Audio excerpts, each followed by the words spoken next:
আসসালামু আলাইকুম। Hi everyone.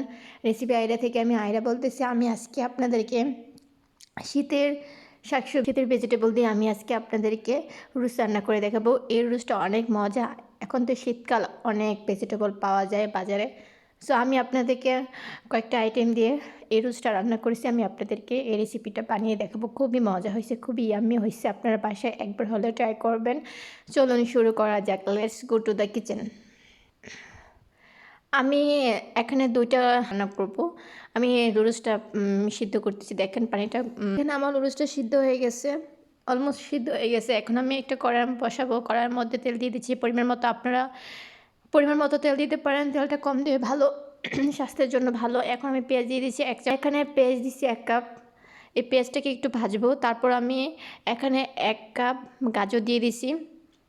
গাজরটা আমি চিকন করে বলছি, আপনারা চিকন করে দিতে পারেন, অন্যরকম করে দিতে পারেন, এটা আপনাদের উইশ। এখন আমি এই ২টা উপকরণ একসাথে ভাজবো। এখন আমি ১ কাপ আলু দিয়ে দিচ্ছি।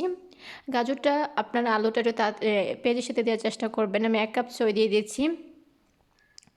এখন আমি এগুলোকে ভাজবো। যে ভেজিটেবল সিদ্ধ হতে সময় লাগে, এই ভেজিটেবলগুলো আপনারা একটু আগে ভাজবেন যাতে সিদ্ধ হয়ে যায়।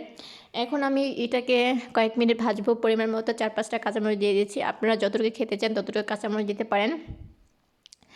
যাদের বাসায় বাচ্চা আছে তারা একটু অল্প পরিমাণ কাঁচামরিচ দিবেন। আর যাদের বাসায় বাচ্চা নাই তারা একটু বেশি দিতে পারেন। বাচ্চাদের জন্য যদি বানান, এটা একটু অল্প পরিমাণ জাল দিন।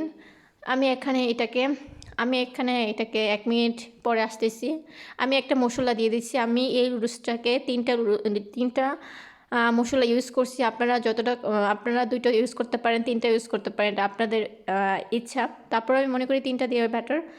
বাচ্চার জন্য হলে 2টা দিন, আর আপনারা বড়দের যারা খান তারা 3টা দিন। এখন আমি একটু উল্টে পাল্টে দিচ্ছি।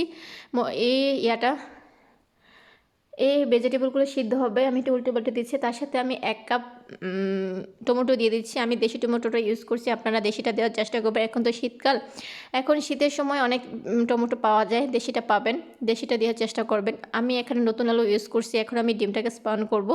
দেখেন আমি এখানে ডিমের সাথে একটু মশলা দিয়ে দিচ্ছি যাতে টেস্টটা একটু ভালো হয়। এখন আমি ডিমটাকে ভাঙতেছি। দেখেন আপনারা এইভাবে ভাঙবেন। আপনারা জুসের সাথে আপনারা দিতে পারেন, মাংস দিতে পারেন, চিকেন দিতে পারেন, চিংড়ি মাছ দিতে পারেন, বাট আমি এগুলো দিতে স্কিপ করে ফেলছি। আপনারা অবশ্যই দেওয়ার চেষ্টা করবেন যদি হাতের কাছে থাকে। এখন আমি এটাকে একটু ভাজবো। ১ মিনিট এটাকে ভালোভাবে ভাজবো। এইভাবে ভাজবেন এটাকে। আমার তেলটা দেখেন একবারে পারফেক্ট। এরকম করে আপনারা তেল দিতে পারেন, আচ্ছা কমও দিতে পারেন, আপনাদের ইচ্ছা। এখন আমি এটাকে একটু উল্টে পাল্টে দিচ্ছি। দেখেন আমার অলমোস্ট 90% ভেজিটেবলগুলো সিদ্ধ হয়ে গেছে। এখন আমি আর 10% একটু করব, উল্টে পাল্টে দেব। এখন আমি মশলা দিয়ে দিচ্ছি। আমি ম্যাগিটা ইউজ করতেছি, আপনি ম্যাগির মশলাটা দিতে পারেন। আর নামার আগে মশলা একটু দিয়ে তারপর নামাবেন, এটা অনেক ভালো হবে, ফ্লেভারটা অনেক ভালো হবে। এখন আমি দেখেন কীভাবে উল্টে পাল্টে দিচ্ছি। এখন আমি নুডলসগুলো দিয়ে দিচ্ছি। 2টা প্যাকেট ছিল, আমি এখানে মশলা দিয়ে দিচ্ছি। আমি মশলা 3টা ইউজ করছি, আপনারা 3টা ইউজ করার জন্য চেষ্টা করবেন। এখন আমি এইগুলোকে একটু লাড়া দিয়ে দিচ্ছি। দেখেন আমি এখানে ধনিয়া পাতা দিয়ে একটু উল্টে পাল্টে নিব। এইভাবে আপনারা দিবেন।